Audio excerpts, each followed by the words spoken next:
Bismillahirrahmanirrahim. Innal ladzina amanu wal ladzina hadu was-sabi'una wan-nasara man amana billahi wal yawmil akhir wa 'amila salihan fala khaufun 'alaihim wa la hum yahzanun. Shadaqallahul 'azim. Innal ladzina amanu, sesungguhnya orang-orang yang beriman, walladzina hadu, dan orang-orang Yahudi, was-sabi'una wan-nasara, dan orang-orang sabi'in dan orang-orang Nasara, man amana billahi wal yawmil akhir, mereka yang beriman kepada Allah dan kepada hari akhirat, wa amila salihah, serta beramal salih, fala khaufun alaihim wa la hum yahzanun, tidak ada ketakutan, kebimbangan dari berlaku kejadian yang tidak baik terhadap mereka, wa la hum yahzanun, mereka pula tidak akan berduka cita. Ayat ni masih lagi dalam rangkaian ayat-ayat membicara tentang ahli kitab, Yahudi dan Nasara. Yahudi dan Nasara.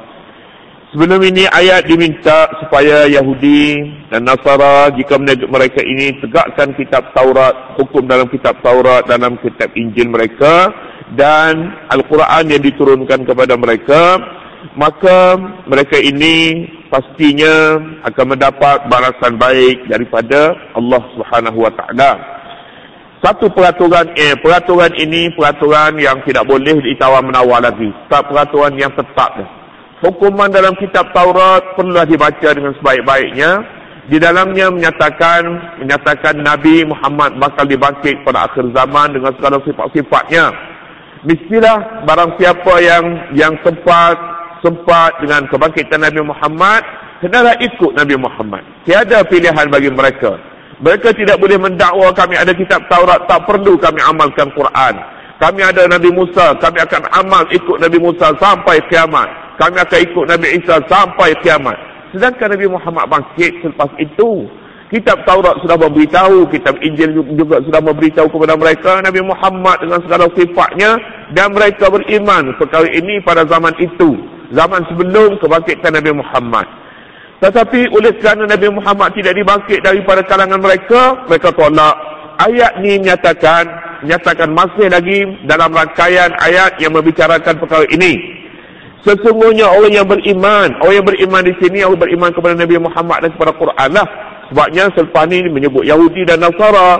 Jadi kalau begitu iman bukan semua orang yang beriman, tapi orang yang beriman ini maknanya umat Nabi Muhammad. Innal ladzina amanu wal ladzina hadu, dan orang yang Yahudi yakni orang yang beragama Yahudi, was-sabi'una, dan orang-orang sabi'in. Sabi'in ini ialah mereka yang tinggal di setengah kawasan di Iraq. Dikatakan mereka pengikut Nabi Yahya. Pengikut Nabi Yahya, dan mereka ini sangat menyembunyikan akidah mereka. Mereka bukan orang Yahudi, bukan orang Nasara, dan bukan orang mau beriman, tapi pengikut salah seorang daripada Nabi-Nabi yang terdahulu. Mereka dakwa begitu. Asasnya tidak diketahui bagaimana mereka boleh mengikuti Nabi Yahya, apakah ajaran yang masih tinggal kepada mereka, ini tidak boleh dikesan. Namanya Sabi'i wan Nasara, dan orang Nasara, ukurannya ialah Yahudi ke mereka ini, Yahudi ke Nasara ke Sabi'in ke orang mukmin, di sini ukuran pertama. Man amana billahi, orang yang beriman kepada Allah. Orang yang beriman kepada Allah, maka mereka ini mempunyai nilai.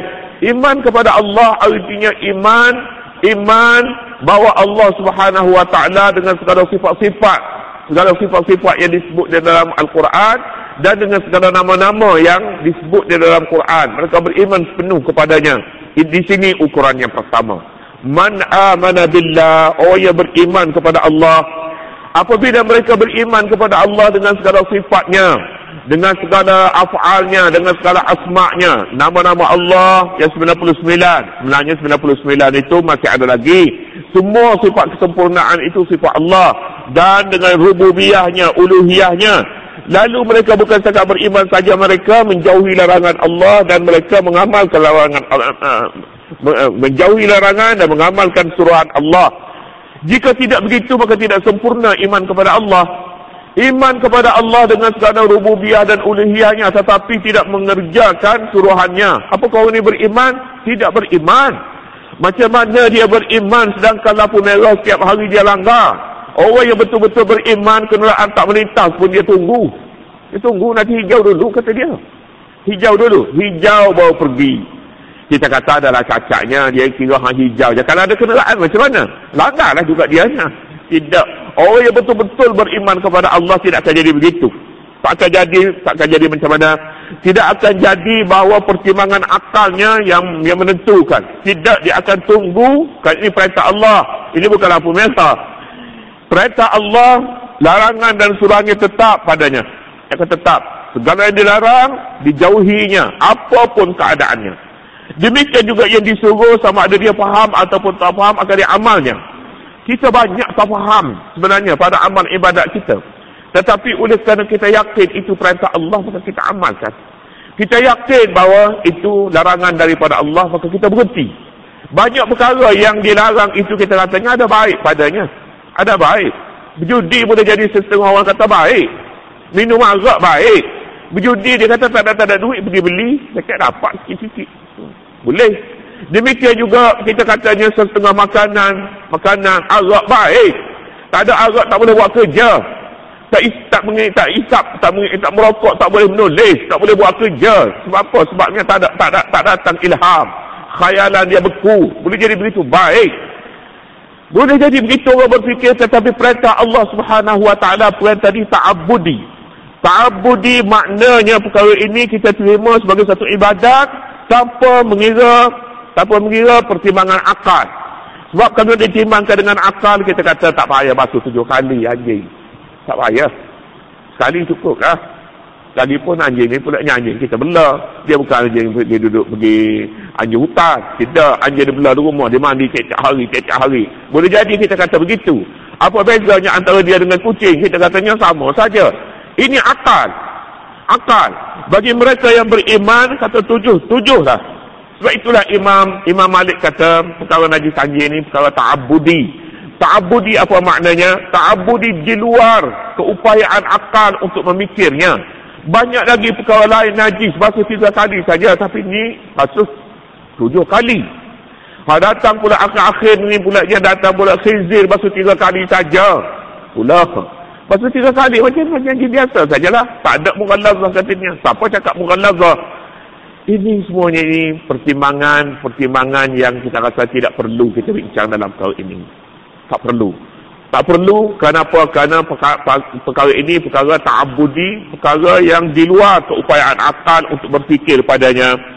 Jadi orang yang beriman begitu maunya. Maulah dia ini menerima segala perintah Allah, larangan dan suruhannya. Walladzina hadu, demikian juga orang Yahudi. Wassabi'una, demikian orang sabi'in. Wan nasara man amana billah wal yaumil akhir, dan dia pula beriman kepada hari akhirat.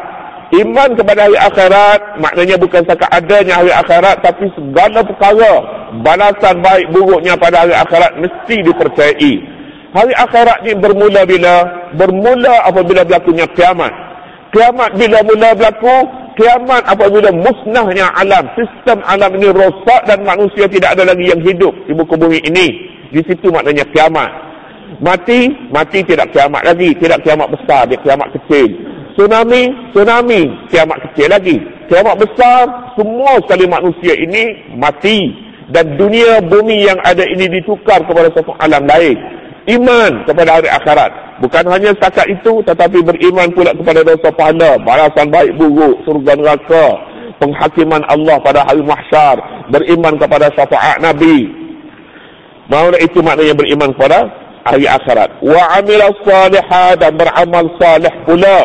Fala khawfun alaihim wala hum yahzanun, maka tidak ada apa-apa kebimbangan ke atas mereka dan mereka pula tidak berduka cita. Tak ada duka cita. Artinya darah, unsur keturunan puak, ini tidak membawa sembarang makna. Puak mereka sama ada Yahudi ataupun Nasara, lihat di sini. Man amana billahi wal yawmil akhir wa amila salihah. Di sini. Biarpun dia datang daripada keturunan mana, darah keturunan siapa, sebenarnya ini tidak kira, bukan menjadi ukuran, tapi ukurannya 3 perkara. Iman kepada Allah, iman kepada hari akhirat, beramal salih. Ayat ni menimbulkan satu pertanyaan yang sukar untuk dijawab. Di mana duduknya beriman kepada Nabi? Maknanya di sini seolah-olahnya mempersamakan orang mukmin, orang Yahudi, orang Sabi'in, orang Nasara sama saja. Ukurannya beriman kepada Allah, beriman kepada akhirat, beramal saleh, surga lah dianya. Yahudi kah dia, Nasara kah dia, siapa pun dia tak kira, seolah begitu. Ini tidak boleh dikira sama sekali. Ini mempersamakan semua agama dan tidak mungkin, dia tidak boleh. Iman kepada Nabi sebagai satu syarat sah iman kita. Beriman kepada Nabi Muhammad, beriman kepada Al-Quran, ini termasuk dalam rukun iman yang merupakan barang tetap yang tak boleh berubah sama sekali. Sawabik. Kalangan ahli tafsir kita menjawab ini inilah perlu kita mendapat bantuan dari kalangan ulama, kita ada hubungan dengan mereka. Kalau kita ambil Quran ini macam kita sebut semalam lah, kita ambil ubat tidak ikut nasihat doktor. Tak ada. Kita pergi ke kedai ubat, beli ubat, makan. Kita akan jadi macam mana? Kita akan terputus ilmu dengan ilmu yang diwarisi daripada ulama silam. Ayat ni, jika begitu, jika kita pakai fikiran kita, kefahaman kita, iman kepada Nabi tak perlu, iman kepada Quran tak perlu. Jika ayat ni saja.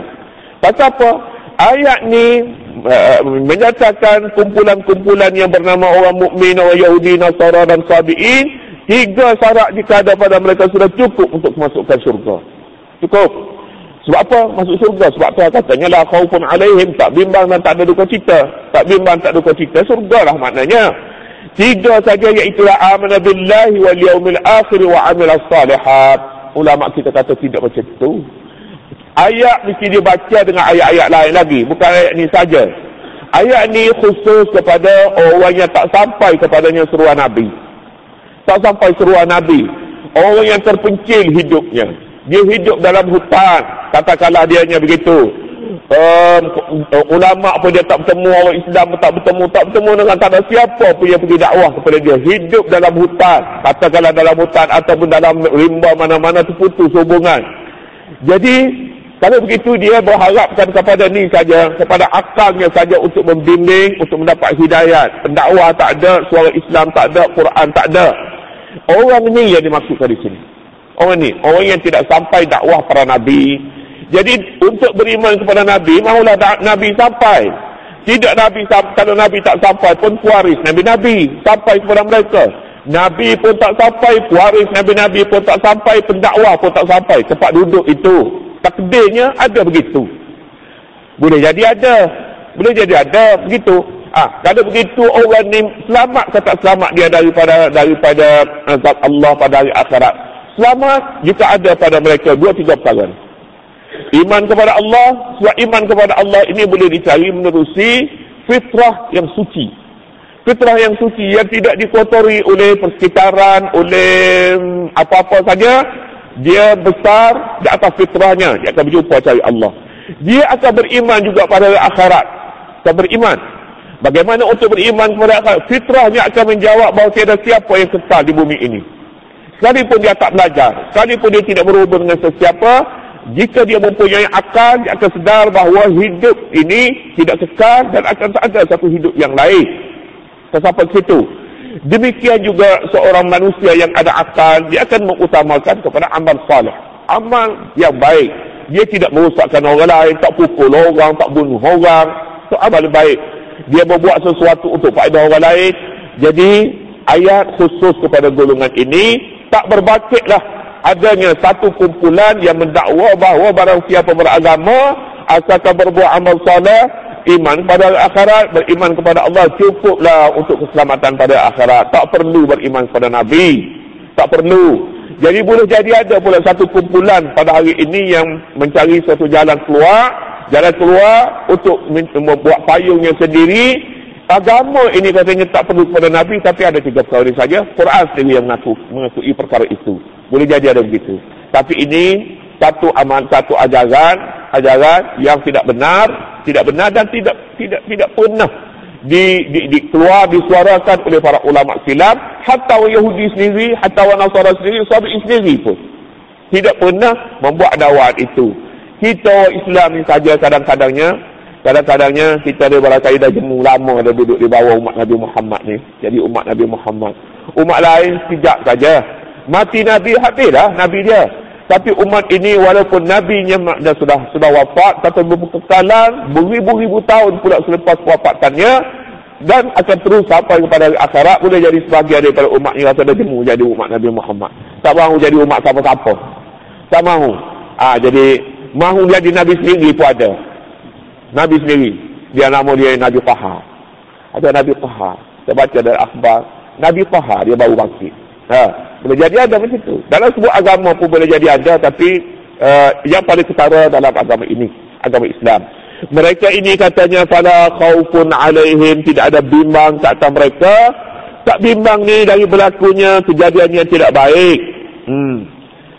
Terhadap mereka wala hum yahzanun, dan mereka pula tidak berduka cita. Dalam terjemahan Pak Syah Basmah ni dia bimbang, takut kita merasakan iman kepada Nabi ni tak perlu, dia buat dalam kurungan. Di antara mereka yang beriman kepada Allah dan segala Rasulnya meliputi Nabi Muhammad sallallahu alaihi wasallam, dalam kurungan tu. Dia bimbang, takut kita kata, dia mana iman kepada Nabi? Mana? Dia kata ada tu dalam kurungan tu. Kenapa yang kurungan tu? Kita tak kira kurungan dia. Kita nak kira di luar kurungan. Hak asli Qurannya iman kepada Nabi tak ada dalam ayat ini. Tetapi ayat ini khusus pada mereka yang tidak sampai dakwah kepadanya.